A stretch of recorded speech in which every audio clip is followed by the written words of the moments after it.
Wednesday, October 25th, 2023, beginning here at 6 p.m. at Frederick School. A call to order, please, with a roll call. Mack. Here. Braden. Here. Nash. Here. Albert. Here. LaCroix. Miller. Here. Weedman. Here. Okay, that's quorum. Please join me for the pledge. Pledge allegiance to the flag of the United States of America and to the republic for which it stands, one nation, under God, indivisible, with liberty and justice for all.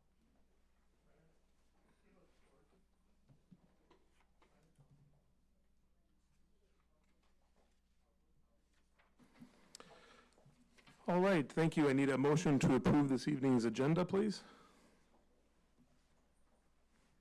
I'll move. I'll second. Okay. Miller. Aye. Mack. Aye. Albert. Aye. Weedman. Braden. Aye. And Nash. Aye. Hey, thank you very much. Do we have any public comments signed up down there? Yes. Okay, go ahead.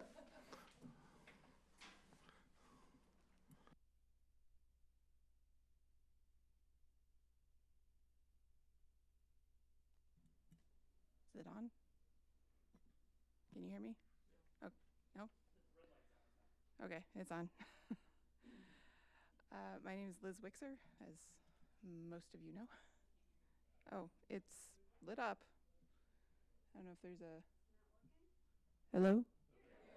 I'm just not close enough. Usually I get yelled at because I'm too loud into the microphone.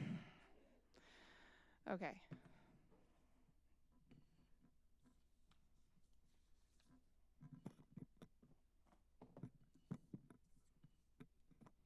Okay. So I just wanted to tell you guys a story and then invite you to some action. I'd like to tell you a story about a young girl who was hit by a car while she was out cycling. She was on her way to visit her mom, riding on the sidewalks. She pulled up to a crosswalk and stopped to check the traffic. So T intersection, she's here. The car that's waiting is here. There's traffic this way.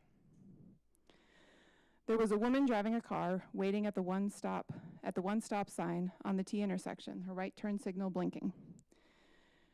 The driver looked left for the traffic. There was a man on the same sidewalk as the girl, but on the other side of the crosswalk, and he was getting ready to cross. The woman saw the man, gestured for him to go. The girl saw that and decided it was time for her to go as well. So she started into the crosswalk. Just as she got in front of the woman's car, the woman decided she was clear to start her right turn and accelerated directly into the girl that was on the bike. I was that girl. I got knocked down.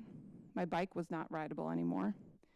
My knee and my shin were bloodied from impact with the car bumper and the pavement.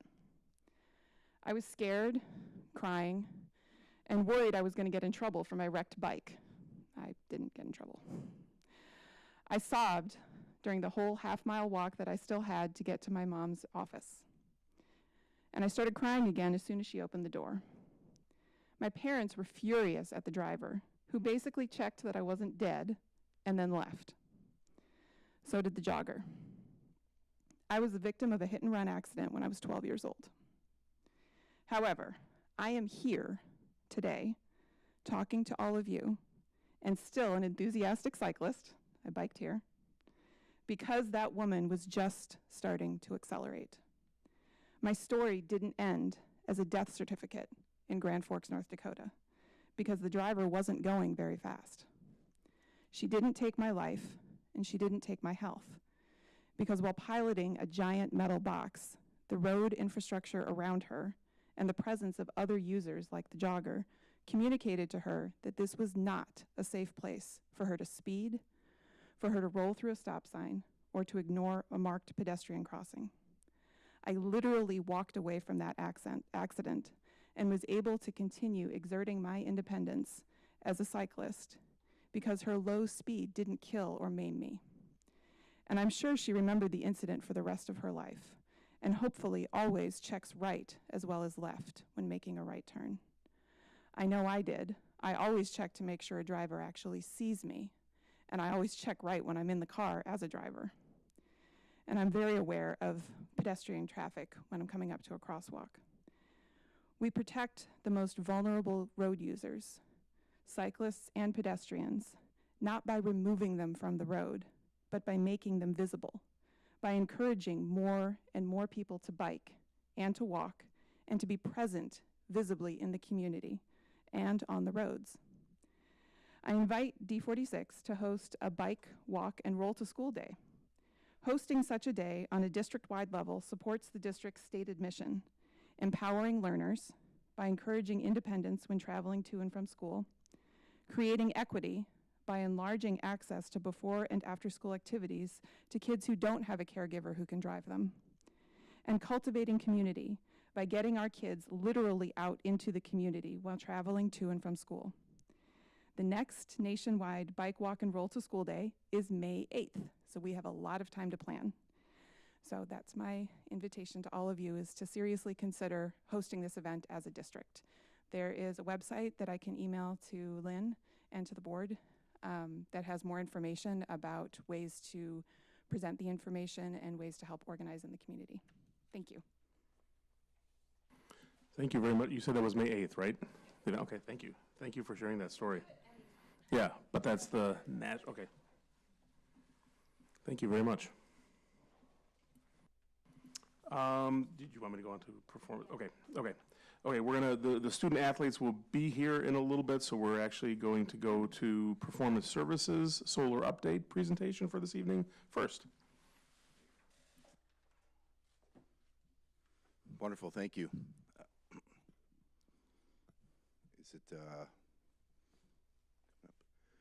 First and foremost, my name is Kurt Hintz. I'm the business development manager for performance services, and I was the individual that helped the district move forward with the solar originally. So there's a lot of new faces in the room.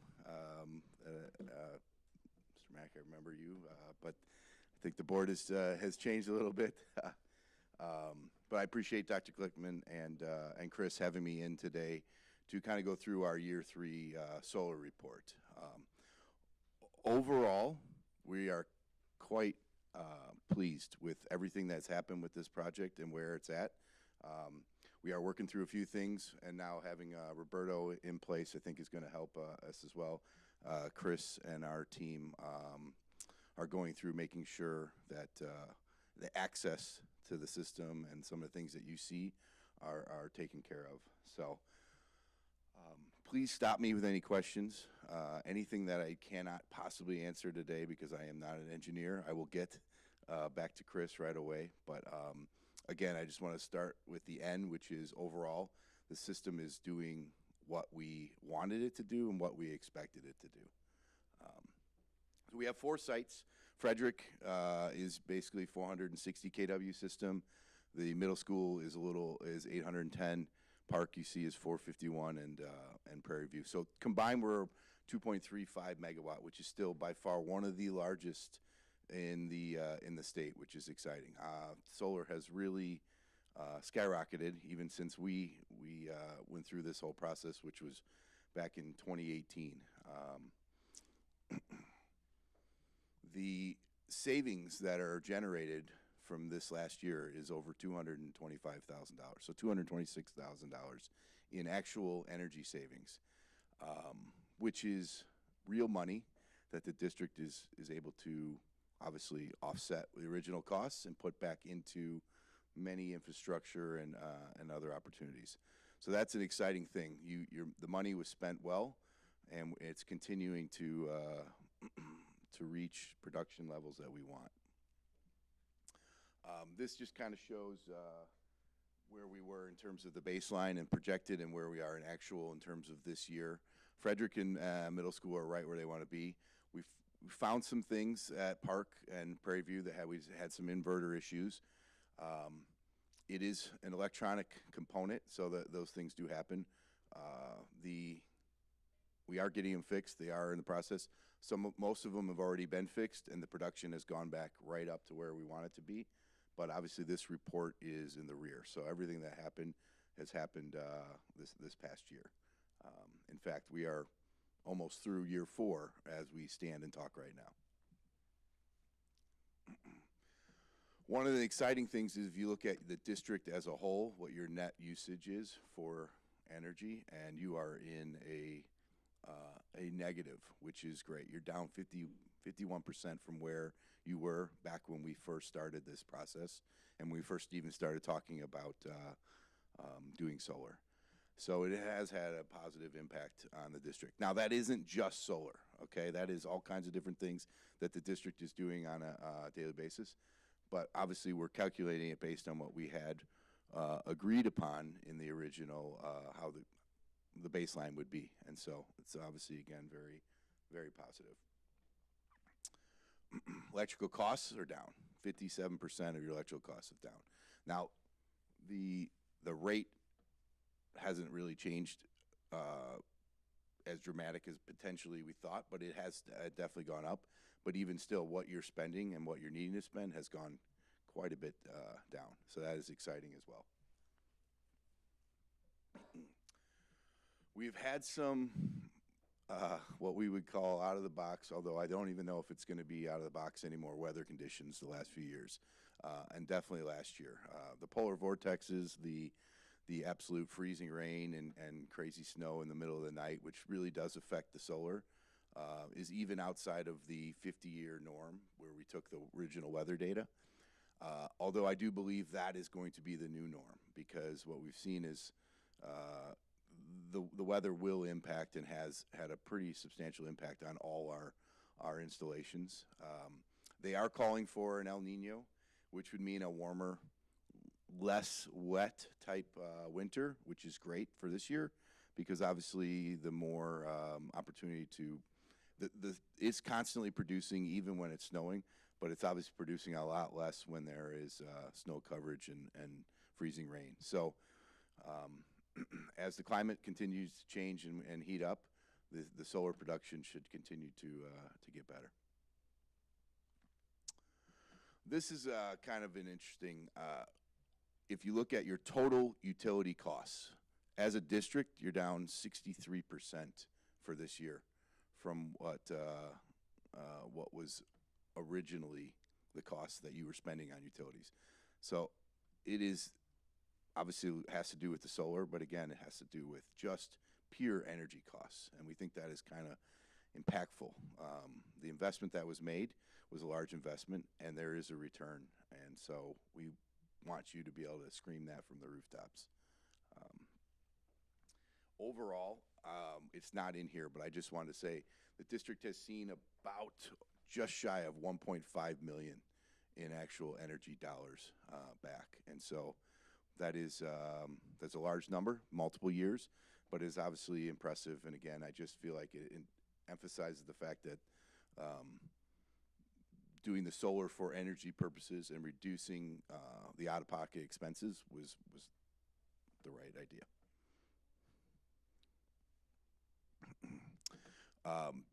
Well, there you go. I did actually put it in. Good. I wasn't sure if trying to remember. I've had a couple of these.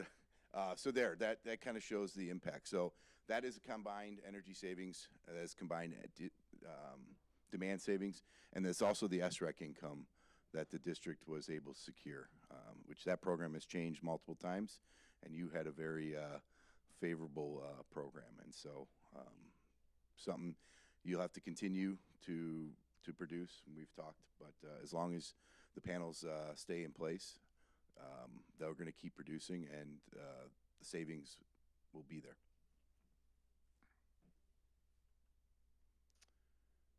And again, I started with it, but I want to end with it and just make sure you understand. That's almost $227,000 of actual dollar savings just in this year 3 alone. It's 2000. We're in year 4 right now. We'll be monitoring it. Have been.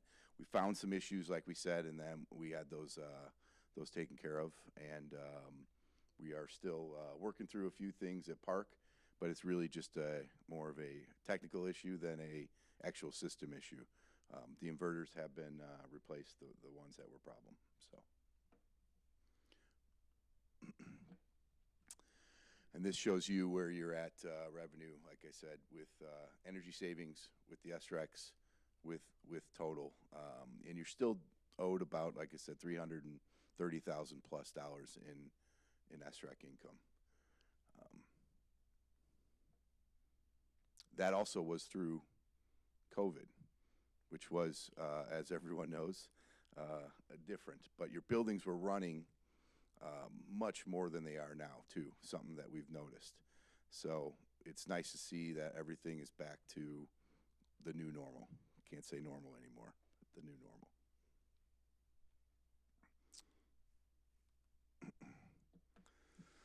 And that's a very simple explanation of kind of where you're at. Again, this is year 3.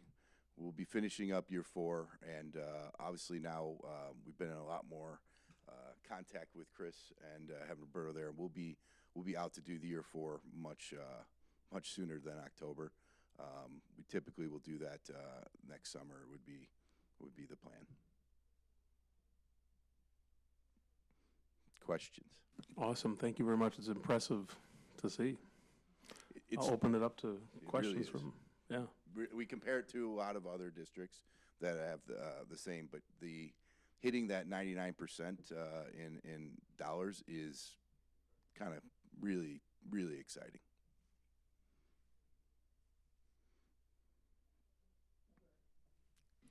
So I'm just curious if you could talk to us about emissions reductions in terms of carbon.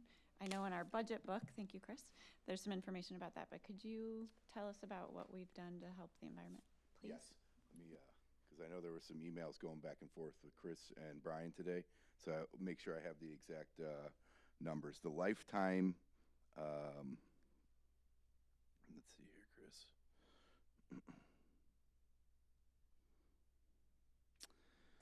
So,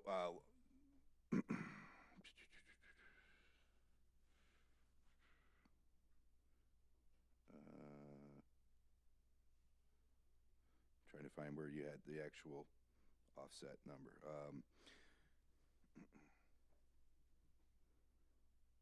So we have 3,241 metric tons of CO2 has been reduced by this project in its lifetime. Yes. Now, exactly what does that equate to? I would have to get you some more information. I don't have that with me, but we could break that down in terms of number of trees, number of things. But the carbon offset is a large number. Before we go into other questions, I just want to point something out. Thank you so much. Thank you, Brandon, for pulling up this information. This is available on our website now, and in fact shows how many equivalent trees are there. So I can't see the number. I think it's 30,047. Yeah, 30,047. So actually, Brandon, can you, before we go into more questions, can you back it up for a moment and show where that is on the website? Because we're pretty excited and proud of this. Yes, thank you, Thank Dr. you. Goodman. I didn't have access to your system. Absolutely. And so. So actually, thank you. So if we pause for a second, we're right. I just want everyone to see where to get this now. So here we are on our website, and if you go to, there we go. Nope. Look, our website developer is helping us get there. There it is. We have a data dashboard that has all kinds of data on it, but if we scroll to the bottom, we specifically have our sustainability dashboard. And it goes through each of the 4 schools. I think one of the schools might not have live data yet. Yes, that's Yeah. what we're working on. I think it's a Park. Park doesn't have live data yet, but the others do. So when you click on it, that was Prairie View, you can see how we're doing. So we're really excited about that. So that one this is the one that's specific to Prairie View. So I want to make sure everyone knew about that. We just recently got that up. Thank you for that, Leslie. And thank you, Brandon, for bringing it up. Leslie, that's amazing. So are the trees by school? So we're seeing 35,000 trees just for Prairie View. That's fantastic. That's wonderful. Thank you. I have 2 more questions. In terms of the end of the life of the solar panels, do you have a take-back program? And I apologize, I don't. No, that's a haven't great heard anything. question. So technically, the panels will continue to produce. Now, the warranty was that they'd be producing at 80%, 25 years from when they were installed. But the truth is, the technology hasn't changed much, and just how they produce them, the size of the panel, the wattages have gotten a lot better, and how much less expensive they are versus the original panels. But the truth is, 50, 60, 70 years, those will still produce. Now, they're not going to produce at the same rate. In terms of the buyback program, we personally don't have one because we haven't had any installations get to where they would want to buy them back yet. And most of the installations, you have to keep them for at least 15 years to get through the rec program. So you kind of make sure that you at least hold on until then. But there is an aftermarket, and there is a huge market out there for people that would buy used panels. Now, when we say used, well, they are, it's just, you know, they've been weathered. And so there is an opportunity in the future that the system could kind of rip out the panel, you keep the infrastructure in place, you put a new, much higher wattage panel in at that point, and get potentially new SRECs and start the program over. So how is that going to work exactly? I don't know, but I will tell you there's a huge aftermarket. There are brokers all over the place. We're constantly getting emails about panels that are available. And so I would think in the future that would definitely be something. But if you do nothing and you just leave it, 40, 50, 60 years, those things are still going to be producing, and you will still have energy savings coming back and cutting your utility bill. Again, it won't be the same, but it will be there. Yep. And then my last question is, we're considering a funding proposal that includes an emphasis on STEM instruction. So I'm just curious, what opportunities do the solar panels present for STEM instruction? That is great. We have actually partnered with NEED. It's the national organization that will come out and set up curriculum. They will do STEM labs. They will do solar panel kits, and kids can build them. We do it specific and let the district pick and choose who and what, but we can have those meetings set up. Most of the higher education, high school and stuff level, really do that a lot. But if you have some really sharp students, which I know you do, and some teachers that would like to branch off, it wouldn't work for everybody in the district, but if there's some specific, or even a club, there are so many new opportunities and jobs coming out for solar related. So getting them started early. So I can pass all that information on to Chris, and we can talk about how we get that going. Did you say that's with LEAD? It's called NEED, N-E-E-D. Yeah. Thank you so much. No, that's great. Yeah. Along the lines of partnership, does your company ever partner with projects related to solar, like habitats under solar panel arrays, or the infrastructure for plugging in electric buses, for example? So we are constantly looking at different opportunities. We haven't done one yet. We've done some charging stations, obviously, and the solar bus is becoming a much more of a question and answer type. So we're hearing a lot more about it. I haven't done any research on it, so I can't speak to exactly how that works. But we are a partner of the district, and we'd be willing to talk or investigate or come up with ideas, and not a problem. So if there are specific things, you let Chris or Roberto know, get a hold of us, and we can do the investigating and come back.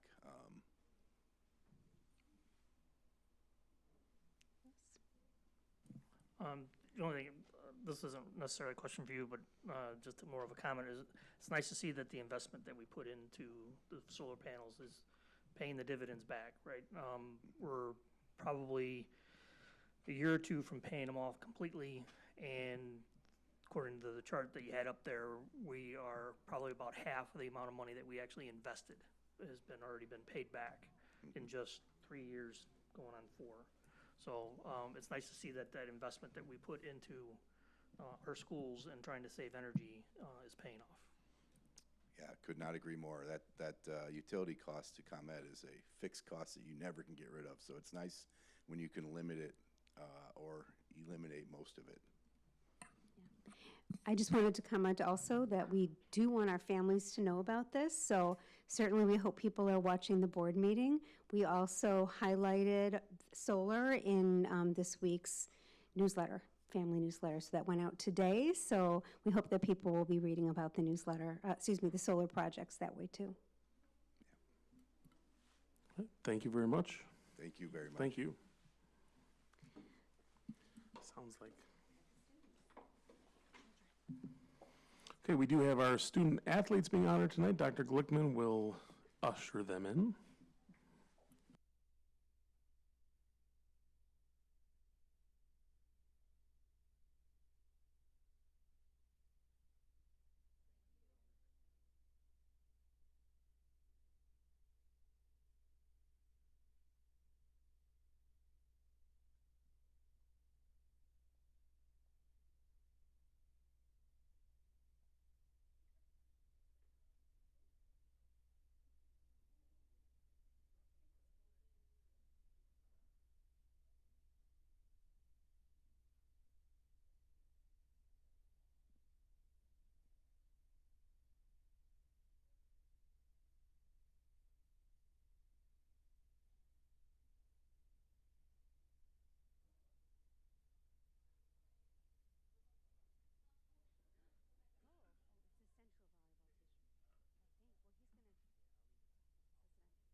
Okay, good evening, everybody. We're welcoming the Grays Lake Middle School 7th grade girls softball team this evening for honor before the board, and I'll turn it over to Mr. Smith.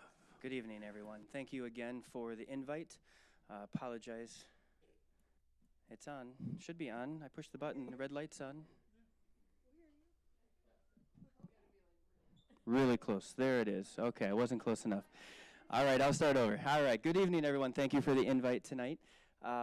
My name is Marcus Smith. I'm the principal at the middle school in Grays Lake, and I have the pleasure of being able to celebrate our two-time undefeated conference champion softball team at GMS for the last 2 years. So congratulations to them for that. And I would like to introduce our head coach and assistant coach, Cassie Johnson and Ben Block. I'll just, Hi, I am Cassie. I am the head coach, Coach Johnson, for these guys. Ben Block, assistant coach. Are we just going to go through the slideshow? Is that what you want me to do? Great, awesome. Is it clicker? So these are our friends. Every game we tried to make sure to take a photo, a group photo. So we're just kind of going to go through that. So I'll go through our team roster. We had Maddie Bleeker, who's not here. Natalie, I can't say her last name, and I apologize. Mazurkowitz, great, love that. Brenna Dalton, who was on the team last year, not here. Annalise Knight was our manager. We had Kendall Joy, who is here right now. She's in the middle in the black sweater. Cam Marshall, she's in the black and the sweatpants. Grace is in the middle in the gray. Elle Chapman, she is not here. Abby Sino is not here. Hadley Dietz is in the green sweatshirt. Abby Cashmore is in the green shirt. Riley is in the Nike sweatshirt. Lila is not here, and Kaylin. We had 7 returning. 7th graders from last year, so 7 of the kids this year were on the team last year for our first undefeated season. All right, so our undefeated yet again season at a glance. I'm going to put this up. We had a couple of rainouts, so we went 7-0 in the regular season. We were confident that if those 3 had happened, we also would still be undefeated. And these girls know how to really hit the ball, as I would say. We scored in total about 115 runs scored in the regular season and gave up 12. We had a big emphasis on our defense, turning that into offense and carrying the momentum over to the next inning, whether that be attacking the first pitch, getting on base, and taking those extra bases. Really try to be loud. I my voice does not go that high or too loud, so I really had to be vocal and get my hands up there on the third base coach. We really worked an aggressive style on the base pass, get up early, and don't let the other team come back. We would work deep counts to get on base, keep the lineup moving across so we get everybody at bats, get everybody into the game. Unselfish play, always picking each other up, working together as one cohesive unit, even those on the bench or those that didn't play as much, but we got everybody in there, so everybody is one big happy family. I just want to throw a math thing in there because I'm a math teacher. We scored 10 times as many runs that were scored on us. Just throwing that out there. Math. See, friends, you're welcome. So some of our, I like to show them that math is used in the real world. I try to bring that in, just saying. So first 3 games were huge. We outscored our teams 60-1, which is great.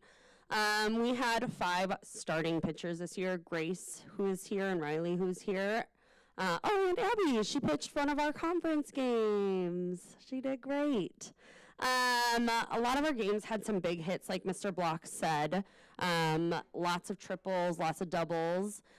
In the 10 games that we played, 5 of the 7 games, we kind of won a lot by a lot. So they called the games by the 3rd or the 4th inning because we were up by so many runs. We did not have a lot of errors, which is great. We never lost a game. Surprise. And we'll just go through pictures. Coach Johnson has never lost a game, or these 8th graders in the last 2 years. I just have to say that they're unreal. Okay, so on the board we have, as we can say, we love some pictures. So after every game we took a picture, they got dirty, there's a selfie that I took with them, and there's the championship. Yeah. We ended up playing Woodland, right? Antioch. Not Woodland. Sorry, the colors just blend together at this point. But yeah, Mr. Smith has to get both of our plaques on the trophy. Just saying. Thank you for having us. Thank you very much. I've got some stuff to give to you, ribbons for you. Thank you. There's only 6 of you, so you can do that. Come on up. Yeah, come on up. Congratulations. Yeah, awesome. Congratulations. Thank you for coming tonight. Congratulations. Congratulations. Congratulations. And congratulations. Thank you all. Thank you. And students and parents, as much as we'd love for you to stay for the rest of the meeting, we understand if this is not the night for that. So, because the next thing is all about the levy. All right.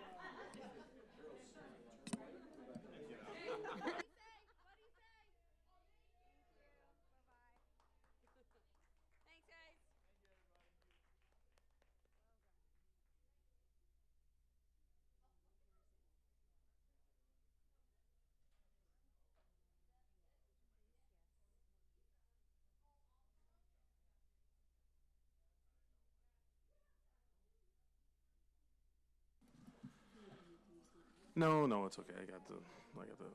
All righty. We're moving along to the tentative levy presentation.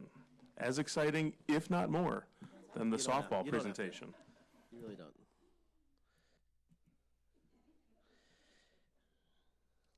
Okay, this is the proposed 2023 tentative property tax levy presentation of Community Consolidated School District 46. District's mission: empowering learners, creating equity, cultivating community. Literally, this is 60% of our total funding, so we are literally empowering our learners because it is the majority of the funding which goes into all our classrooms and everything that they do every day. So as always, we have our finance goal from the strategic plan. This evening, we will be clarifying financial practices with transparency, and we have board policy 4:20, which determines a minimum fund balance of 25 to 30%. So here's the timetable of the tax levy process that was presented to you on September 20th. This evening, we have 2 important steps in the process. As a board, you get to see the inputs into the tentative levy extension. I'll go through them. And then secondly, you get to approve the hearing as a public notice to be published to schedule the hearing on November 29th. So here are all our revenues taken from the recently approved budget. It's important to understand and remember that we're heavy reliance on local property taxes in our budget, 59%, with the second highest amount being state funding, which is 32%. And here is our budgeted expenditures. Again, I know I mentioned this in every presentation. 75% of our budget goes towards people-related services, salaries, benefits, and purchase services. What are those purchase services? They're student transportation, food service, night cleaning of our buildings. So we are a people industry, and we are supporting that in everything that we do. So we go straight into the levy. The key terms, so we have the tax levy itself, which is the amount of money a school district requests to be raised from the property tax. Another way to look at that is the property tax extension limitation law, which is what governs this process. We have the extension itself, which is the growth. This is the total tax billed, including the growth in the levy, limited by PTEL, limited by that law. Then we have the Consumer Price Index. This is an inflationary indicator that measures the change of cost of goods. If you want to look it up, please Google it. It's got lots of interesting information. And then finally, we have the Equalized Assessed Valuation, and that is the sum of all the EAV, and I'll talk about EAV in the next couple of slides when I talk about assessments, of all the assessed value of the taxable real estate in the district. So we got the levy process itself. PTEL limits the amount of an increase in taxes from year to year to the lesser of 5% or the prior year CPI, plus the value of new property, and that is called the limiting rate, the PTEL limiting rate. The PTEL limiting rate is different from the tax rate. I'll talk about that on another slide coming up soon. And the final levy amount and related tax rate, the extension, to be determined by the Lake County's Lake County Clerk's Office, is based on the requested amount after applying the PTEL reduction. So here we have some of the inputs. This is the extension itself. We have the equalized assessed valuation. That is the actual EAV of 2022. Then we've got an estimate for 2023. Based on what Lake County's numbers, it's a 9.9% increase. Then we have the prior year extension, which is what we actually extended, including debt service last year. We know our CPI. The December of 22 CPI determines the tax rate of this tax year, which will be received next year. So we always, the easiest way to think of it is the December 2022 CPI determines the tax rate for 2023, and it's received in 24-25. Hope that makes sense. And then, again, you know, the additional amount, in addition to CPI, is estimated new property. That number's I receive that each year from Lake County, and that's an estimate as of today. So here's the CPI history. Here's over the last 10 years. Our CPI is 6.5%, which is above the 5-year and 10-year. We know that we're in a time of high inflation, which makes sense because we're in heightened inflation. The other section is the new property. So here's our new property over the last 5 years. Again, an estimate of 885,000 is below our 5-year average, which is, if you look at it, is about 1.6 million. So assessments, I mentioned those. This is not a slide that I would usually include in an extension discussion. But the reason I am is because it's a reminder that we're going through the quadrennial assessment right now. So as you're all aware, you might have received your assessment notices with your updated market values of your homes. It's a 4-year cycle, and I believe that the assessment, the review period is just ended. So you should have gone to either the Avon Township or gone to the county if you had any issues with what was shown on your blue sheet. So how does that tie in? How does extension tie in with the assessment process? Well, as you can see, the market value is adjusted, and any exemptions are applied, and that gives us the EAV. Just using property X, all of the different properties are counted together, and which gives us the total taxing EAV. And how does that tie into the extension? Well, the total EAV times the tax rate is the revenue extension.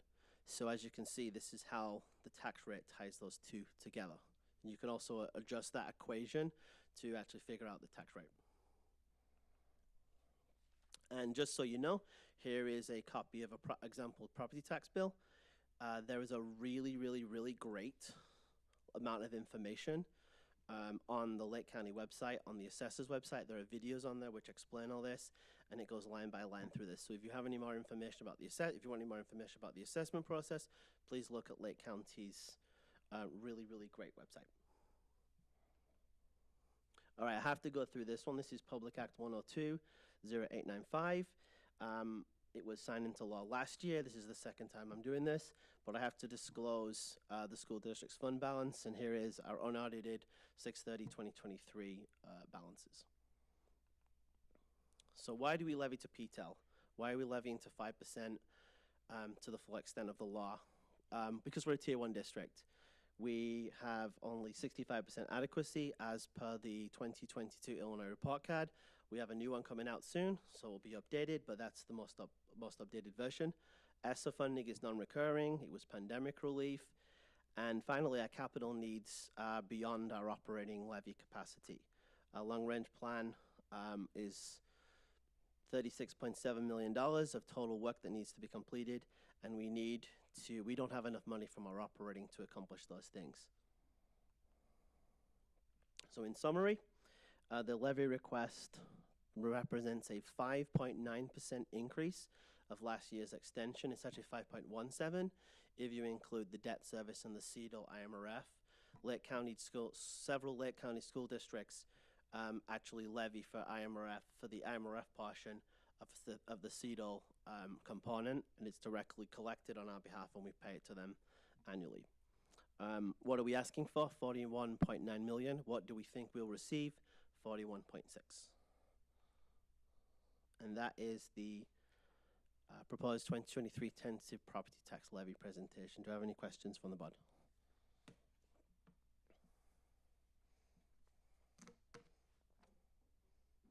No questions.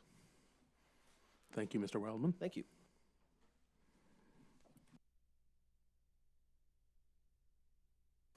Okay, that moves us down the line to board reports, and I don't remember where I started last time, but I'll start over with Mrs. Albert this week.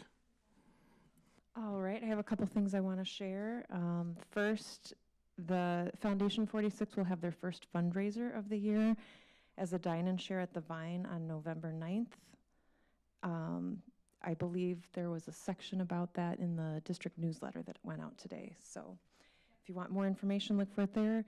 And Barn Fest is likely to return at the end of April. More details to come, April 2024. I want to plug a free and local music show because I like to do that. Grays Lake North Marching Knights will do one final performance of their 2023 show, When Darkness Falls, on Monday, October 30th at 7 p.m. in the Grays Lake North Stadium. And I think this is a fun way for some of our younger D46 students, whether they go into music or theater, to see what lies ahead for them. And one little sneak peek hint, look for the Xylobones. It's a fun feature. Last thing that I want to share is that I began a 5-part DEI Chicago Region cohort workshop series. It's tied to conservation and connects to education and health. And please let me know if anyone else is interested in registering and attending. It's hosted by the Chicago Wilderness Alliance.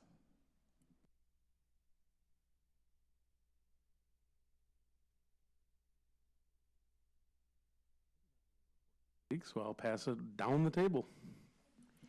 I have a few things. First, I want to offer condolences to the Bergerman family. Laura Bergerman was the assistant band director and a former colleague of mine. So just want her family to know that we're thinking about them.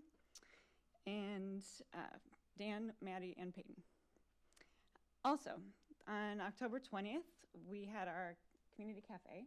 And just as a review, the strategic plan has asked us to make some recommendations for new family engagement. So this cafe was part one of that effort this year. Want to thank several people, Mr. Murray, Dr. Diaz, and her staff. Thank you for all of the support that you gave us at the building level. Very much appreciate that. Wanted to thank Leslie for generating awareness and all the work that you did, for Chris and for Dr. Glickman for supporting us. So thank you for that. The cafe was designed this time to create what's called a capacity inventory. So what we did was we designed a night where we could bring people together and figure out what skills we have together, and then the idea is to use those skills as a building block for creating recommendations for new family engagement. So we did that. We had a small but very talented group, and we'll share that harvest out with you in the next couple weeks as Jess and I work to transcribe all the Post-its and the note cards. So, and that's my report. Thank you, Mrs. Miller. Mrs. Nash? Thank you. I wanted to just give a thank you to Leslie, our wonderful webmaster, and your team who's worked so diligently to bring the dashboards forward. So, as a board, we go to our annual III conferences, and a lot of topics that come up is about how to be more transparent, how to make sure we're making data-driven decisions. And oftentimes when we're benchmarking, we're looking at school districts that have this level of data available to its constituents that we hadn't had for. And I know we've talked about it over time, and you have now manifested the ask. And so thank you so much, because this is really awesome to have, and it helps to promote what we do, why we do, and so folks can see exactly how those dollars that Mr. Waldman was just talking about really play out into actual metrics for the district. So thank you. Okay, thank you, everybody. That moves us along to the superintendent's report, to Dr. Glickman. Thank you, Dr. Mack. I'll start by sharing that we've been thanking our principals over the past month, because it's been Principal Appreciation Month. And as a former school principal, I can tell you that it is a remarkably difficult job. Our school principals deal on the day-to-day with the emergencies that come to them. Sometimes they're real emergencies, sometimes they are perceived emergencies, but those emergencies are real to the people who are feeling them, right? They do that while forever raising the bar of what we are doing for our students. So it is a leadership job, it is a management job, it is a job being a friend to everyone and a leader. And so thank you to our principals. It's hard work. I am really happy to share that over the past, I would say, week or so, I've had some great opportunities to visit classrooms. And I wanted to highlight a few of the things I've seen over the past week or so. And I want to mention that none of these were special events. These were just walking through classrooms, seeing the everyday work that happens in our schools. And here are some of the wonderful things I saw. Just yesterday, I was in kindergarten at the start of the day and was invited to stay for the morning meeting with the kindergartners, which was adorable. Part of the morning meeting was zones of regulation. So we have taught our littlest ones to identify if they are feeling in the green, where they're happy, relaxed, calm, productive. If they are in the yellow, where they may be nervous, anxious, or wiggly and excited, that's also yellow. Blue is exactly what it sounds like, pretty sad, a little bit depressed, and red might be angry. And each one of the children was able to describe how he or she was feeling and why, and that is just the building blocks of being able to regulate your emotions, right, is understanding what they are. So that was really nice to see. I saw 2 first grade teachers team teaching. Now, they don't team teach all day. They happen to be team teaching that moment. In fact, I walked through the hallway as one class was standing in line. I didn't know what was going to happen. They were standing in line in the hallway, waiting to go in, so I just kind of got in line and so I got in line, got into the classroom. The first grade teachers are using a phonics program that's new to them. And so what do we do when when we're doing something new? We grab a friend, right? And that's what they did. These two teachers said, let's do this together and figure it out together. And the energy in the classroom was so high because one teacher was able to provide the lesson, the other teacher was walking around helping the children through their lesson. They go back and forth every day, who gets to teach it. I learned some wonderful rhymes, and it was a great phonics lesson. I was in a 7th grade math class where they were using what we call talk cards. They were laminated cards that the children had that had little stems on them, stem phrases, to help them talk about math, because we know that math is not just computation, right? And one of the really exciting things is that this idea came from one of our brand new math teachers, one of the new math teachers that were hired this year. I was also in a 7th grade science class. I happened to come in where the science teacher was doing a mini lesson on the importance of proper punctuation and capitalization when writing about science. So I didn't happen to see a science experiment. I happened to be hearing them talk about communication about science. These weren't special things. Nobody knew I was coming in. This is just what we do every day, and I just wanted to highlight that for you. Also, this week we had our equity and inclusion meeting. Last week? I think it was last week. I've lost track of time. Last week, equity and inclusion meeting. That meeting this month focused on unconscious bias, and we did an activity, a really strong activity about unconscious bias. I also want to point out, board, that we do have our equity and inclusion poster hanging now. This is the poster that will help all of us remember when we're making decisions. Are those decisions building bridges for people? Are they moving barriers for people? And there's a list of questions, and at any time, I know it's hanging up over there, but we can get up and go look at it. Might help us make some decisions together. I'm going to hand this over to Amy, who's got a couple of topics, and then we're going to bump it over to Chris. Good evening. I have 2 topics to talk about tonight. The first is that this week our conference signups will be going out for parent-teacher conferences that are later in November, about a month from now. So we will have those signups. We are going to hold both virtual and in-person slots again, as we've done, because we've gotten good feedback about that. So we're going to have those. You should be seeing those soon, sometime this week. And then the other thing I wanted to share is that on Friday last week, on the 20th, our 8th graders went over to the high schools to go take the PSAT. So in the past, that has been on a Saturday. And this year, the high school asked us to move that to during the school day. Participation has been going down in that when it has been on the weekend for lots of reasons. But they do use that information to help with placement. And so they talked to all of the sender schools to see, could we do it all on the same day? So they utilized a day that their students were off because it was their parent-teacher conferences, so there are no students in the building, but it gave our students an opportunity, 1, to see the buildings that they will be attending, and 2, be able to participate in the PSAT testing. So it worked out pretty well, and we'll likely be doing that again in the future. Chris. Okay, the Resource Conservation Committee met yesterday for the first time this school year. As you all board members are aware, this is a committee that is charged with oversight of Board Policy 4:70, Resource Conservation. The committee is made up of teachers and administrators, and yesterday's meeting focused on our recent implementation of PaperCut, a print management system that is new to us this year. We also received an update on composting from our kitchens at GMS and Park Campus, and some other recent initiatives such as the hand hygiene program.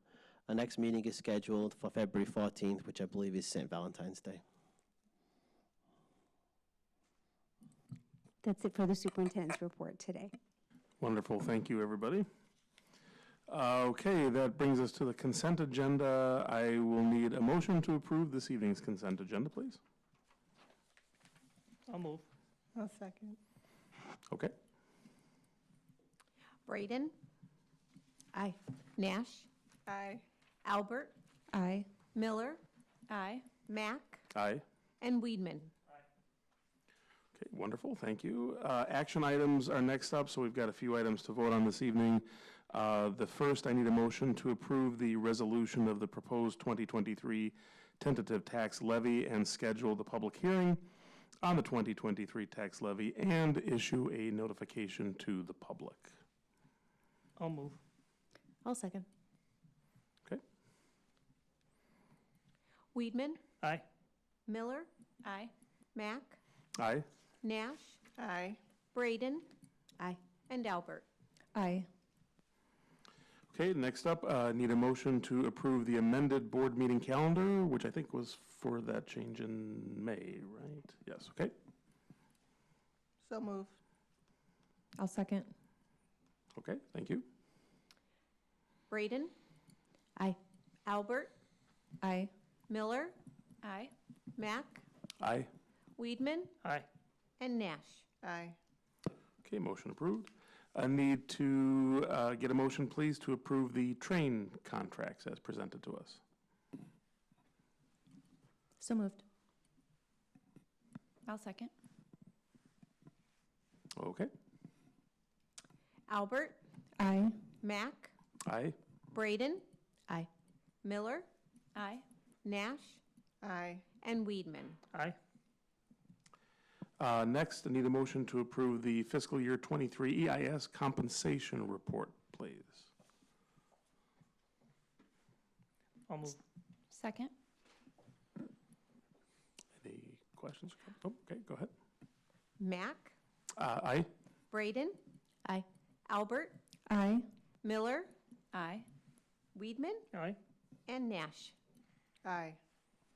Okay, and the last one, I need a motion to approve the fiscal year 23 IMRF compensation report. So moved. Second. Okay. Miller, Aye. Nash, Aye. Albert, Aye. Braden, Aye. Mack, Aye. and Weedman. Aye. Great, okay, thank you, everybody. And I will hand it over to Dr. Glickman for a staffing update.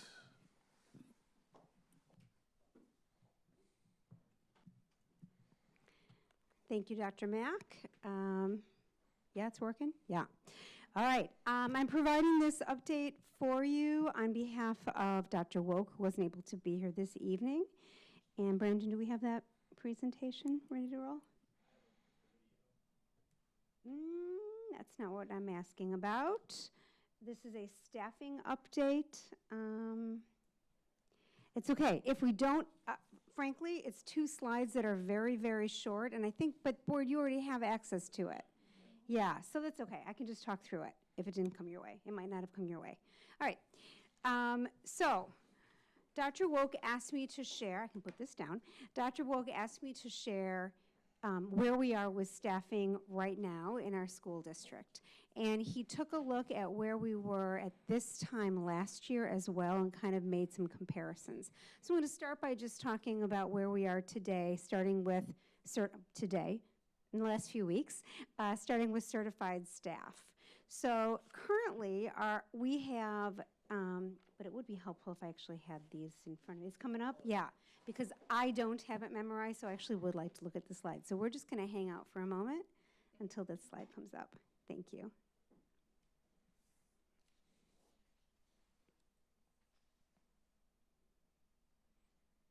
All right, I can't deal with the silence, so I'm just going to go forward and mention. There it is. I can't do it. Can't do it. If it's wait time, that I can do, right? Okay. Yeah. Scroll down, please, till we get to these. There's some slides there, or some presentation. Yeah. Just keep going. Keep going. There we are. All right. We'll just keep going. There we go. Okay. Fabulous. But small enough that it's hard for me to read, but I will do the best I can. There we go. Thank you. So, all right. So I want to remind you, board, that we added positions this year, right? And the vast majority of those positions that were added are support services in one way or another for students, special education teachers, some specialists, those kinds of positions for our certified staff. We also added some classroom teachers because of enrollment, right? We needed to increase enrollment. So we had ultimately an increase of 15.8 classroom teachers, certified staff members. And standing here now, we have 11, wrong one. We have 9 openings. So I want to walk you through those openings and let you know what they are and how we've managed them. Over at Avon Center School, we have a multilingual teacher opening. That was a position that had been filled, and a teacher resigned in the middle of September and actually left the country. We have managed that opening by redistributing the students so that other multilingual teachers are supporting those students. We have a resource teacher, that's a special education resource teacher opening. That was one of the additional positions that got added. So although we weren't able to fill the added position in special education this year, we have the same amount of special education staffing at Avon this year that we did last year. And we have an information specialist opening that would be, I hate to use the term, but a lot of people know the term librarian better than information specialist, so I want to give you that sense of what kind of position it is. The reason we have that opening is that that individual filled the Avon instructional coach position, and then we tried to fill the info specialist position and weren't able to find the right candidate for it. However, the current coach is she's also fulfilling some of the work that the info specialist fulfilled as well, so there's no loss of services to our students. At Meadowview, we have a special education resource teacher opening, but just like at Avon, it's the additional position that got added, so we still have the same number of special education teachers over at Meadowview as we had last year. At Park, we have a multilingual teacher opening. That individual assumed a classroom position, so it's not someone who left us. She just moved into a classroom position. And just like at Avon, we've absorbed the students into other classrooms, or they're being served by another multilingual teacher. We still have those openings, and we want to fill them because we'll be able to provide even better service for our multilingual students if we can add the teachers, but they are still getting their service. Their needs serviced. We also have a 7th grade social science ELA opening. That classroom is being covered by a long-term substitute. So obviously the students are still getting their instruction. And then in student services, we have a behavioral specialist opening. The individual who has fulfilled that position for the last number of years took on the special education facilitator role. So she is still with us and still providing a wide variety of supports, and also supports student behavior needs as needed. We have a self-contained special education opening that is with the LINK program. We had filled that position back in May, and the individual resigned at the end of July, so never did start the job, and we weren't able to fill it, and that position is covered by a substitute. And at GMS in Frederick, we have a bilingual special education resource teacher opening. So we were looking for somebody who is fully Spanish bilingual to support the needs of our Spanish bilingual students who require special education support. That is a very difficult position to fill. People in the industry call it a unicorn position. Really hard to find. We still haven't found that person. However, all of the students are getting their special education needs met, and they are working with bilingual teachers. So that's 9 positions. This time last year, I'm not going to walk you through all of them, but if you look on the other side of the screen, we had 11 openings. So doing a little better at this point than we were last year. All right, if we can go to the next slide, which is actually the last slide, we'll talk for a moment about our non-certified positions. So this year and board, you may remember this discussion, we endeavored to hire bilingual program assistants who speak Ukrainian. We haven't found anybody. We've not been able to fill that position at all.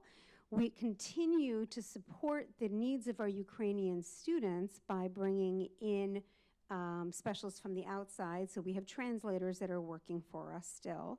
We wanted to be able to fill those roles with full-time program assistants.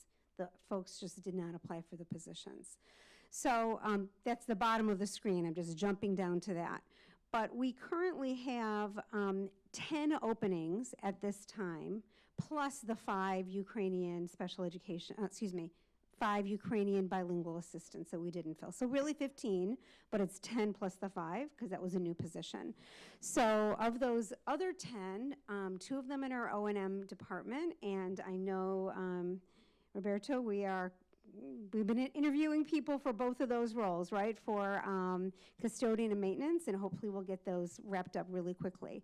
The rest of the positions are program assistants. So 2 at Avon, 1 at Park, 3 at Frederick, and 2 at GMS. If you look on the other side of the screen, at this time in 2022, 2023, we had 19 openings. And that's without looking at, Ukrainian assistance. So comparatively, it's 10 now, 19 at this time last year. So another area in which we feel like we are doing much better. But those positions remain open, so anybody here, anybody watching who knows folks who would like to be filling those positions, we hope that you will apply. There's still openings online. Any questions from the board? All right. Thank you very much, Dr. Glickman. Certainly. That moves us to the funding proposal update, our second unfinished business. All right, and this one, I agree, you do not have slides, because we don't have slides. So it's all good. Okay, but I will stay up here. So, Board of Education. I want to share with you where we are to date regarding all of the work regarding communicating with the community about the potential of a funding proposal. You've heard me talk quite a lot about the meetings that we've been doing. We have completed all of the large group meetings for the time being. And the reason I say for the time being is if moving forward the board does decide to put a funding proposal on a ballot in the year 2024, there will be many more meetings where we'll be informing the community about the needs of the school district. But those meetings that we've had so far were 3 evening meetings at schools. We had meetings at for the Chamber of Commerce, the Grace Lake Chamber of Commerce, the Exchange Club, Grace Lake Area Public Library, and Caroline North Recreation Center. And then we have ongoing meetings. These are meetings that Chris Wildman and I are doing together that have been individual meetings with Grace Lake Village Board members. They, rather than have us come to speak all of them at once, they liked the idea of being able to meet with us individually. So as recently as 4 o'clock today, we were having a meeting. So that's about the meetings. Publications, oh, hang on, I need to get a prop.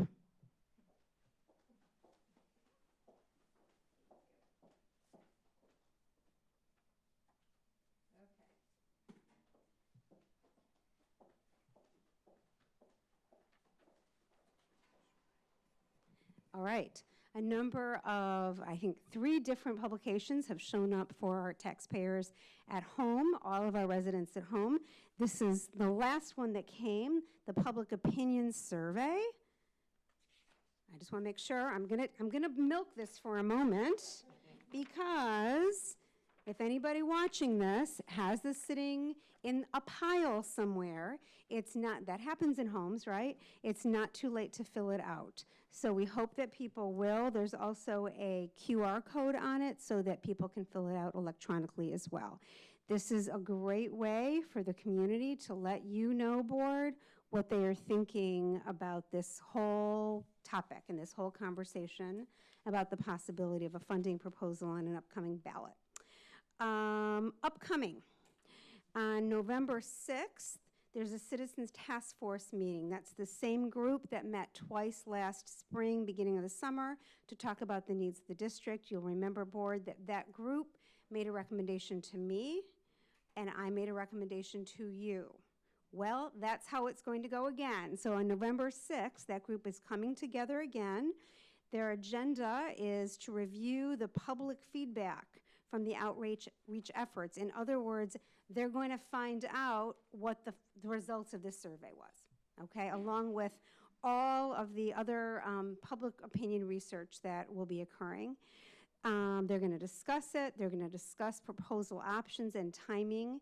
And ultimately, they'll develop a summary of recommendations for me. Following that, I'll pause on that. Board, I know we have had a couple of board meeting members at a time coming to task force meetings. And so we can't have more than 2 because that would be a violation of the Open Meetings Act. But we certainly can have 2. So I've already had one of you let me know that you were interested in attending. If anybody else is interested in attending, let me know, and we'll work that out.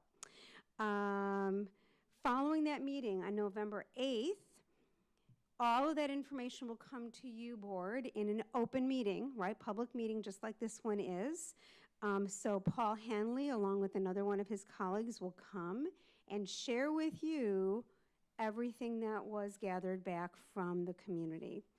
And ultimately, you know, I will be sharing, I believe, a recommendation that has come from that task force. You can expect that. So that'll happen on the 8th. And then on the 29th, we expect that there might be more discussion from the board. You know, it kind of depends on what you talk about on the 8th, but as Chris Wildman and I worked with Paul Hanley on it, and Marcia Sutter and Leslie Armstrong, we thought it was possible that the board might want to have 2 meetings to talk about where do we go from here, right? For you to make a decision as to whether or not you're going to put a funding proposal question in the upcoming ballot, and if you do, when you're going to do it. So 2 meetings for those kinds of discussions, which brings us to December 13th. Why is December 13th important? If you decide that yes, you do want to move forward with a funding proposal question, and you decide that you want to do it for the March election, then on the 13th of December, you will need to have a resolution on, you have to vote on a resolution in order to be able to do that in March. So it's a pretty quick turnaround. That's the only board meeting that we have in December, so you'd have to make the decision and vote on it then. Finally, I have just some mentions I wanted to make about some other media. Chris Wildman and I, actually, you know what let's do, Brandon? We're gonna, I don't know how you queued it up, but can we walk it through on the website again? I know I'm like testing you, and I don't mean to be.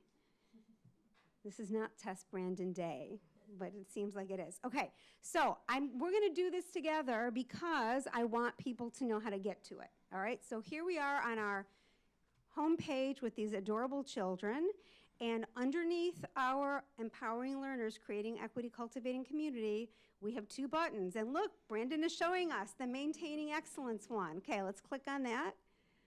All right, so this page has tons of information. If we scroll down for a while, keep going, hold on, wait. Go to community meetings. Click on that, please. Okay, and let's scroll.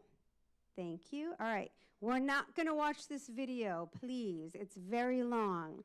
But Chris Wildman and I, right here in this room with Leslie Armstrong, made another presentation which we recorded as if we were doing it for the community, because frankly, the one that we recorded in front of the community, the sound didn't work very well, so we did it again. So this is for anybody who didn't get to come to a community meeting. They can watch this video, and now you know how to get there. Let's say it again. Thank you. You're welcome. All right. Yeah, we want people to see it. All right, let's go back up, Brandon. Thank you. All right, also, and then there's tons and tons and tons more information on here. There's our FAQs, there are all kinds of resources. There's also a short video that we're gonna watch right now. So I'm gonna ask you to click on that where it says watch our video. All right. I'm gonna sit. School District 46 is empowering learners, creating equity, and cultivating community. To support this mission, CCSD 46 is considering placing a funding proposal on the ballot in 2024.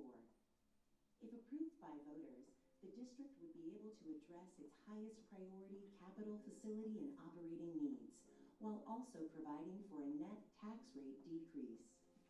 Community Consolidated School District 46 is inadequately funded. We currently have, according to the state of Illinois, an adequacy gap of $17 million. Over time, that cannot be maintained as it shows a continual structural deficit. The district will completely pay off existing long-term debt before implementing the new voter-approved funding proposal.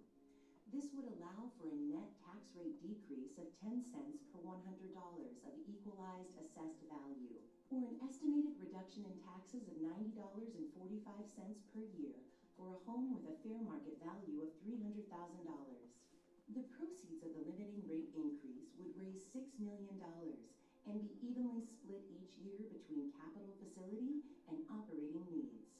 We would have about $3 million to support our facility needs, also known as capital improvements, and about 50%, also $3 million for our operating needs.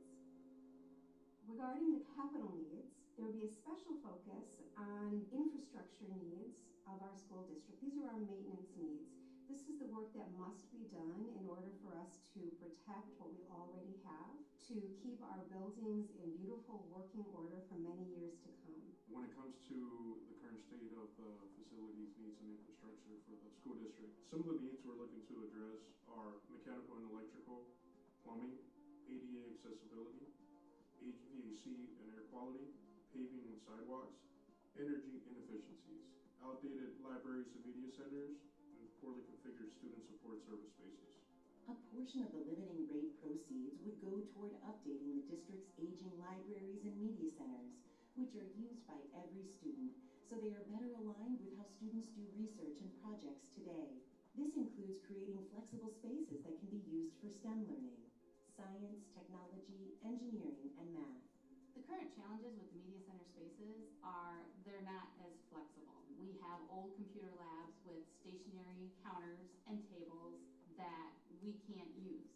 CCSD 46 would also reconfigure existing spaces in every building to better deliver student support services, including special education, speech, physical, and occupational therapy, multilingual instruction, and emotional and behavioral counseling. We would definitely need more space for our service providers. Currently, my service providers are coming from other buildings and are working in the pod with our students. That means there's a lot of distractions of students walking by in the hallway, classrooms being open and hearing a lot of noise. I know for myself as a speech therapist, my office is pretty small. So then being able to not only provide those speech services, but also make sure that students are getting sensory breaks in such a small environment with other students is very, very complicated and almost impossible. At Meadowview, we have some places that have glass behind them, and that's not the safest for students that are having some big emotions at the time. So we would like to have a space where students can go to experience those feelings without an audience watching them. My oldest daughter has a very rare condition, and so she uses a wheelchair as nonverbal. And in fact, she was at this school. Without this district, she would not have had a voice. This place made her a life that she can be proud of and move forward with. As a bilingual teacher, we have to share a space. Our program has grown so much in the past 8 years. We have many teachers who are currently sharing a small office and a classroom with up to 3 to 4 other teachers, and it makes it very difficult to provide small group lessons and interventions. This proposal is the result of years of planning. Community members provided input throughout the process, and a citizens task force composed of a cross-section of residents and staff members helped us refine the proposal. The task force was a unique opportunity for people kind of across the community to come together and learn about the funding needs of District 46. One of the things that I learned is that the amount of money that District 46 spends per pupil is a lot lower than some of the other area school districts. What was amazing to me is that the number of awards that the school district has been awarded, even while spending that amount per student.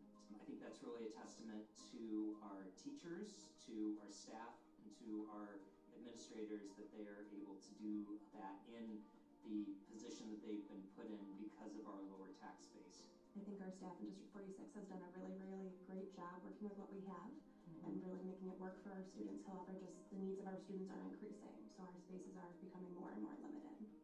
We want the way that we do things to be equitable. What I love about how we work together is at the end of the day, we are all committed to student success. One of the things that I have found just absolutely amazing is the level of engagement and partnership by the district staff and administrators. They were very intentional about making sure that my children felt seen, felt heard. Communities that invest in education tend to have stronger economic growth, better health outcomes, less crime, and really additional civic engagement. And this allows to drive more positive change in the community. There are roots here in this school district community that I don't think are common in public education. I think people feel that they have a place, that they have a voice, and I think they know that that voice and that place is supported. And I've always felt that here. And for us, for my family, it was proven tenfold.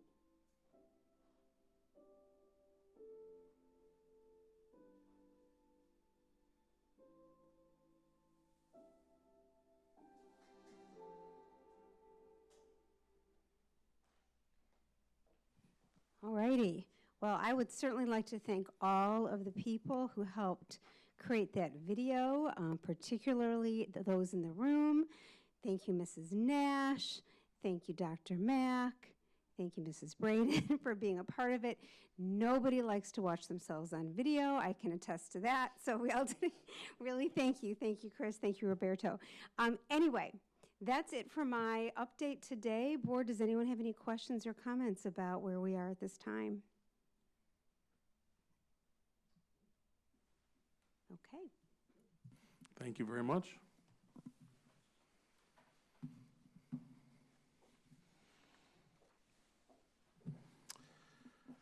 All right, that brings us to a couple items here, a few items on the new business list. The first is the discussion of the Durham contract. Mr. Weldman? Yeah, I'll take that. Okay, so Durham School Services has approached the district and is looking to renew their partnership with us. I met with their leadership and we discussed the current relationship. All the routes that were eliminated to accommodate staffing shortages have been brought back, which is great news for our students. They are fully staffed, which includes being able to support all our after-school commitments for the middle schools. The renewal as presented will increase rates 5% for FY 24-25 and 6% for school year 25-26. The renewal continues to support driver retention initiatives from Durham, such as sign-on bonuses and retention bonuses. The marketplace for school bus drivers remains very competitive, with our current drivers being paid $28 per hour. The contractual increases for the two renewal years will increase these by $1 additional per year, so $29 for 24-25 and $30 for school year 25-26. Additionally, they have included 2 memos addressed to the Board of Education in addressing their organizational commitments to diversity, equity, and inclusion, and their commitment to fleet electrification and environmental stewardship. I ask you to take a read of these, and if you have any questions, I can get back to you directly with Durham. The administration is currently satisfied with the standard of service they are providing. Thank you, Mr. Wild. Any questions or comments from the board? Mrs. Miller? So I really appreciated the responsiveness of Durham and the memos that they sent. I felt like they were specifically responsive to this board's concerns. I especially appreciated and feel good about supporting them because they have reset their KPIs to align with the 1.5 degrees Celsius threshold that I checked the Copernicus Climate Change Service. We're at 1.4 right now, 2023. And that has some pretty serious implications. So I appreciate and hope you'll pass that on, that they have taken that so seriously, and that they've extended their effort to North America, given the additional funding that's come from our federal government. So really, really feel good about that. I also, just rest of the board, I dug into the parent company, which is called Mobico, and they have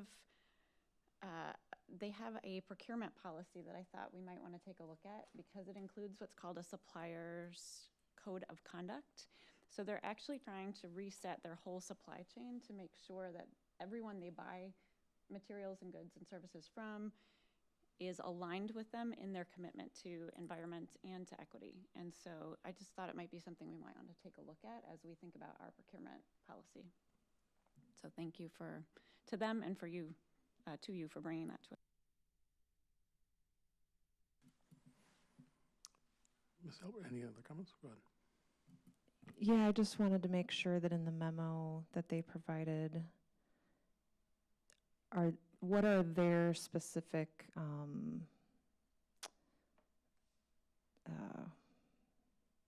goals? I appreciate what they said. The we and then in North America seems very vague to me, and so is that the overall Mobico or what is specific to Durham, I guess? I just want to make sure we get specific goals from them too. Right, when I had the first conversation with them and I was asking them specifically for their organizational commitments to both these areas, I was hopeful to get something on a county level, but they said that they can't do that, and so they're really looking at whole North America as a whole, and state really level. So electrification of buses, for example, would be on a state level, rather than it being on a specific county or even a district level, because it's just too small, it's just too granular, and they're really looking at it as an organization to move towards electrification. So this is the North American goals. There is no specific district goal, there's no specific county goal. I did ask that though. Okay. Can I jump in? So I looked at their equity initiatives because they seem to be further along with those, and they have a pretty robust reporting structure. So they don't just set goals, they seem to actually report on their progress. They have, and very specifically, they had a gender pay gap that they're reporting on as part of their equity. So my impression was that these goals for North America are newer. So I wonder if there's a way we can, and I know PACE is also going to electric buses here at the county level. So I don't know if there's a way to highlight that, to like say, hey, come do it here first. That would be lovely. They also have a report about the work that they're doing, I think it was Mobico in Denver, and in maybe Boulder also. So just FYI if you're looking at. Any other comments? Okay. Next up is discussion of board members and community engagement committee members attending community meetings. And Mrs. Miller, are you leading that one? Okay. Yeah, so just overall, we're looking for what priorities deserve our attention right now as a board. So backing up, part of the strategic plan suggests that CEC members and board members will attend different community groups. So Jim, I know you're going to the task force already, and I'm sure all of us are engaged in various places in the community, but it would be good to, as we go to the CEC and as we ourselves think about what we're going to attend, board, as a strategic initiative, what is it that we should be listening for?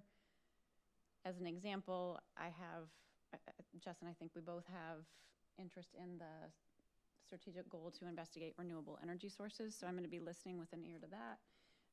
But maybe there are other priorities that you want us to bring information back to the board, probably in either presentations, but I would guess more in board reports.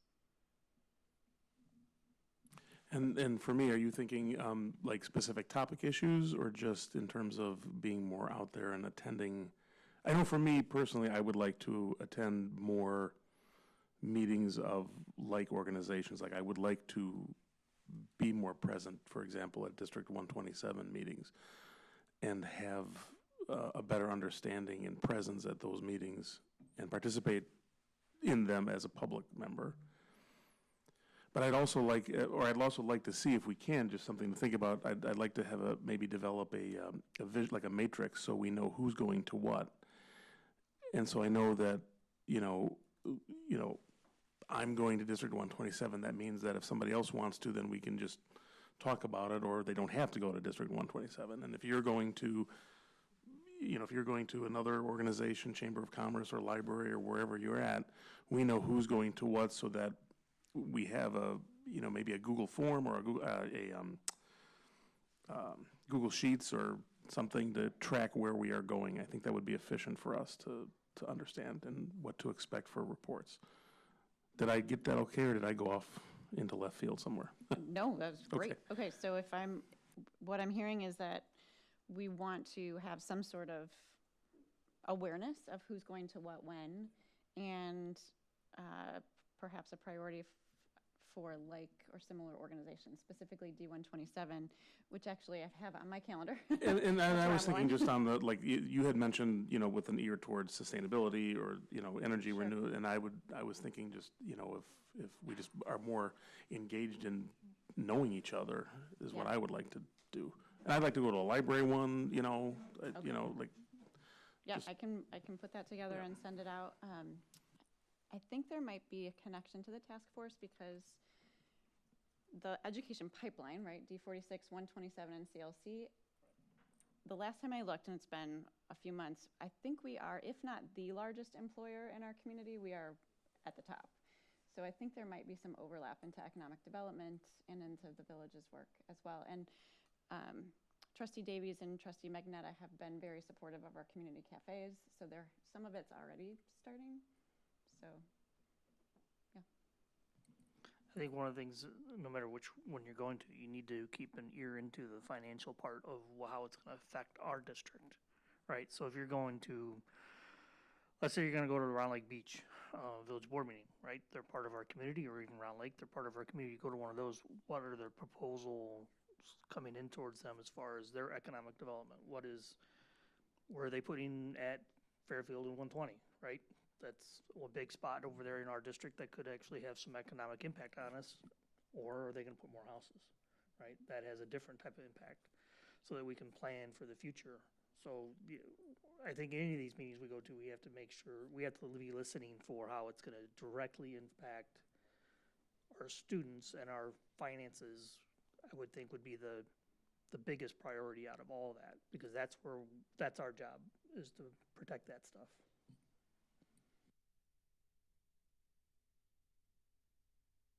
I'd love to hear, I can't commit to going to anything else physically at this point, but I'd be happy if there are some, I'm assuming that a lot of these are live streamed, or that we can at least get minutes or read out, and so I would be happy to do that. I can't go to any more things, but I'd be happy to watch a live stream or read up on minutes if needed, just to kind of hear what the themes are.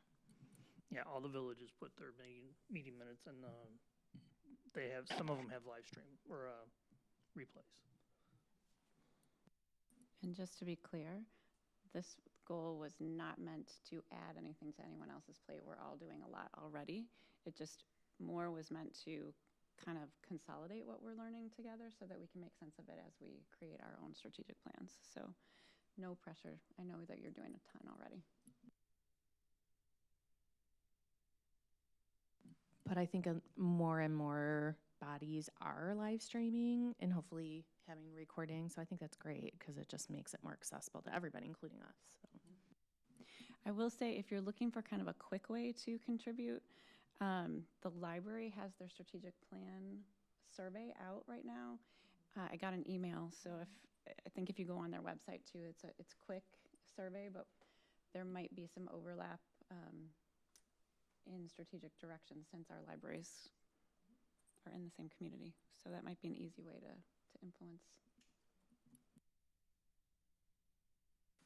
Okay, thank you, Ms. Miller. And then the final new business item is discussing our IASB delegates for the upcoming III. And did we decide that yet? Or I don't know. That's what we're doing right now. So, who was is it you again, Mrs. Nash? Unanimous support? Is that what this is, unanimous I support? think it's actually not a decision. It's I feel like at the joint meeting we had. Yes, that's where. Yeah, that's where it started.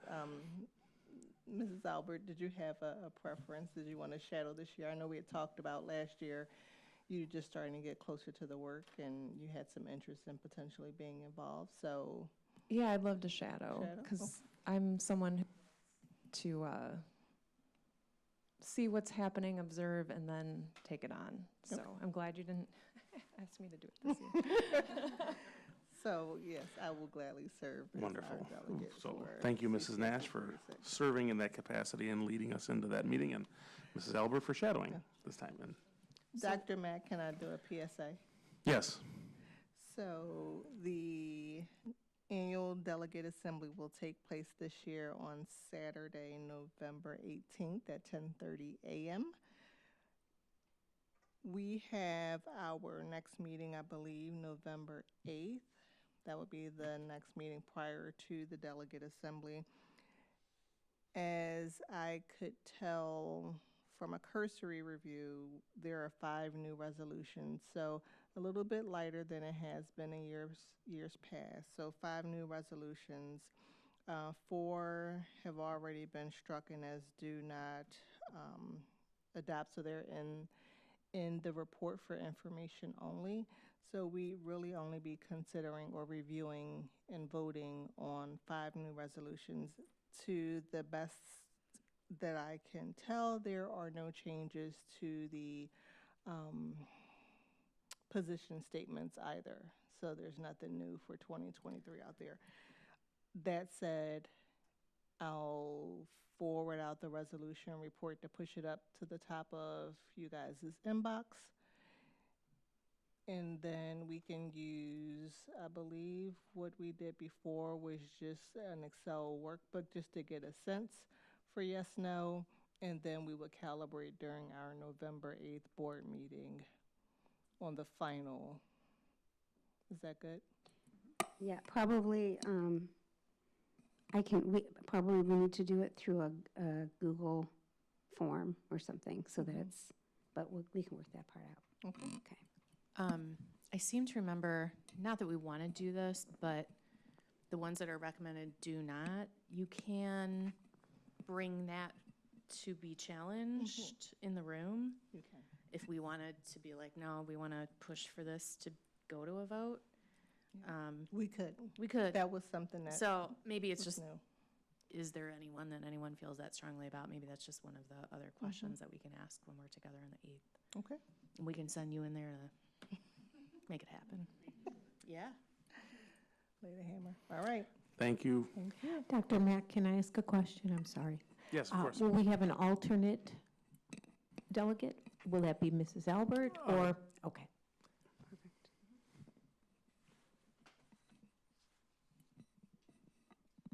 Okay. Do we need, that's just settled. Okay. All right. Settled. With topics for future agenda. Yes. Well, I'm very excited to tell you that at the next board meeting, the November 8th board meeting, that will be the first time that we have student participation on the board. Right? It's been coming, and now it will finally be here. So we've talked about it a lot. We've talked about what that might look like. So let me share with you what we're expecting that will happen on the 8th. So first of all, we'll have a group of, let me back up and say it'll be Park Campus's turn.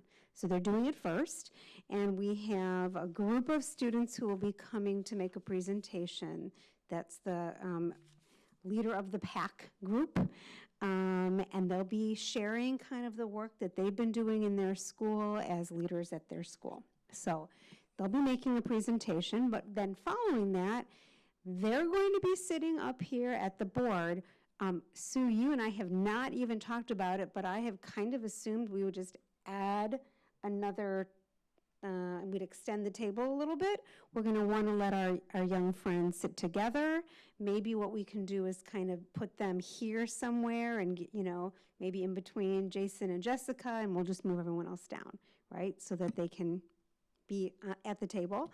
I'm going to be meeting with them next week to talk with them about what it will mean to be sitting at the board, and kind of just giving them some parameters, and talking about, you know, how they will have the opportunity to ask questions about anything that's being discussed, and kind of, you know, talk about the decorum of that. Obviously, we're going to have very respectful students who have been invited to do this.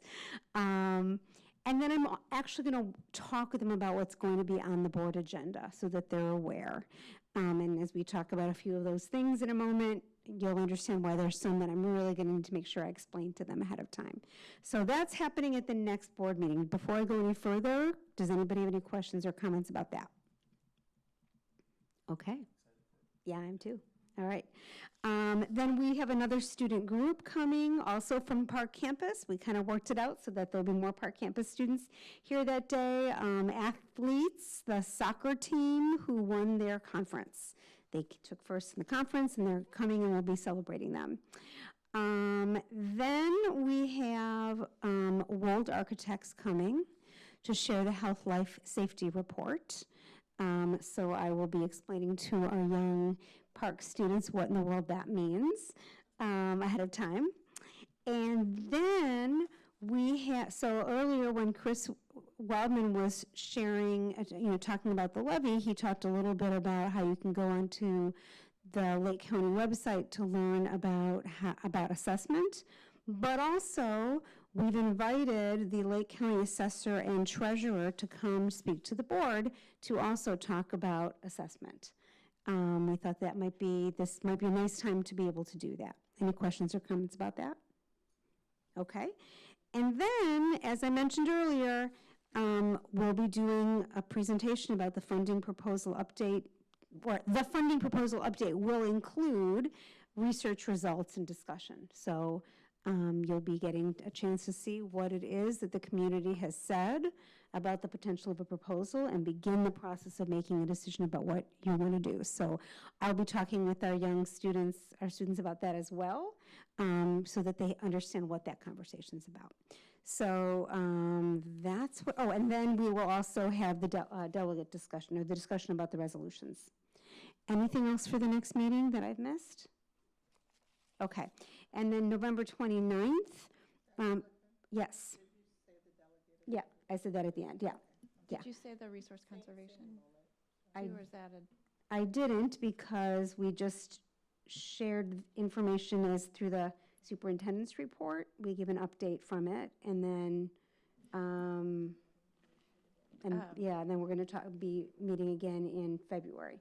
Okay, I was curious about composting and how it's going. I know you've talked about it, but I don't know what's going on. Got it. So that is, so as we've been talking about that internally, so I think probably what will make more sense will be for us to do some kind of report after our February meeting. Okay. And then did we want to talk about the board workshop in January or February? Yes, we can talk about a board workshop. Is that, so, yeah, okay, so, either on March 8th or, February, I'll just keep running through the months. November 8th or the 29th, we can have a conversation about potential upcoming board workshop that you could do. Sound good? I just want to see what's available. Okay, I'm going to pull us back to one more thing and add Sure. one more thing. We had talked in the spring about having an update on the fine arts instruction, and we decided not to do that last year because it was art fair time, and it was just, we didn't want to give our art and music teachers another thing to do, so. Yes, I'd like to mention that we have quite a few new staff members in both music and art this year. So we can, board, if you want such a presentation, I'm a little bit hesitant though. We have so many new instructors. I'm not sure I want to. Maybe that's the update. Yeah, yeah. Great, okay. We do. We have quite a few new people this year. And I have one more that's new. So I'm wondering if we could have a bit of a status update on what's going on in Illinois with refugees, and this is why. The IPCC report is something I've shared with you a few times, and That's the Intergovernmental Panel for Climate Change.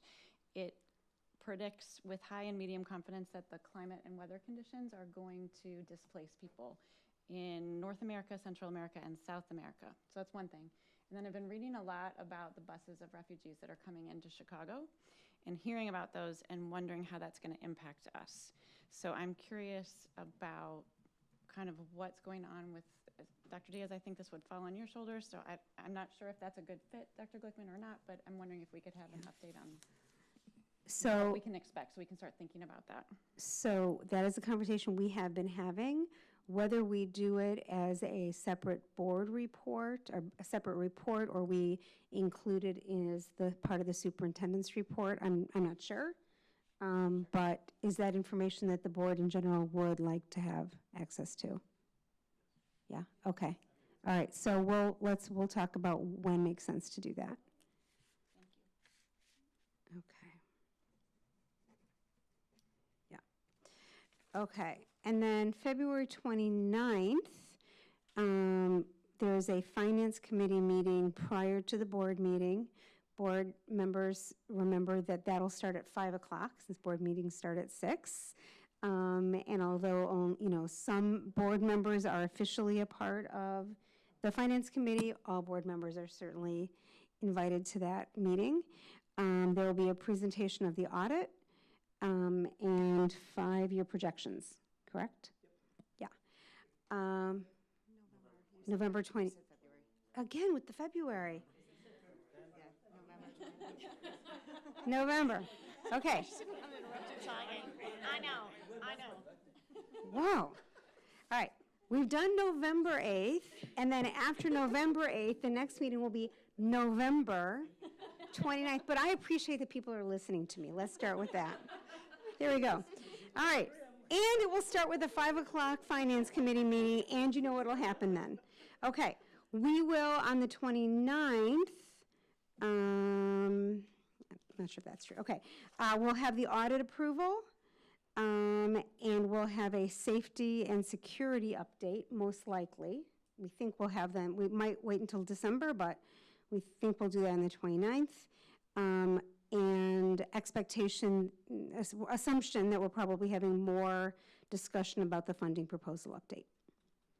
And a few other things that we're still working on, IGAs and such, that we may have, so we'll wait to see. That's it for now. Okay. Very good. Any more public comments signed up over there? Yeah, go ahead. Go ahead.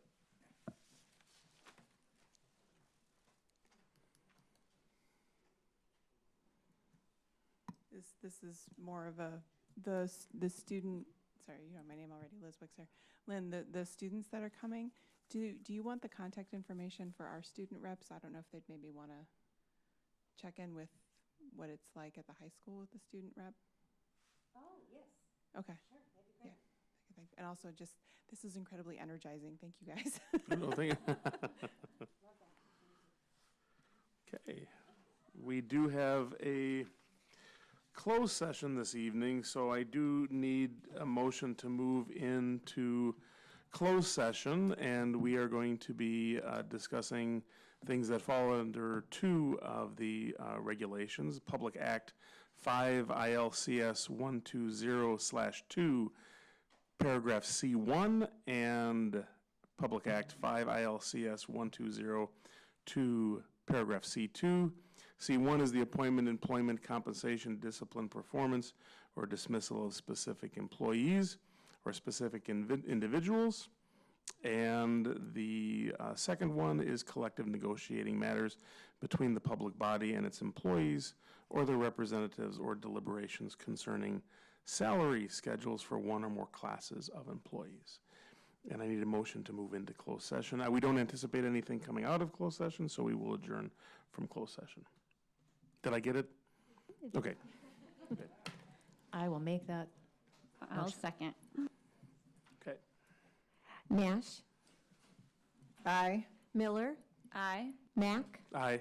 Albert. Aye. Weedman. Aye. And Braden. Aye.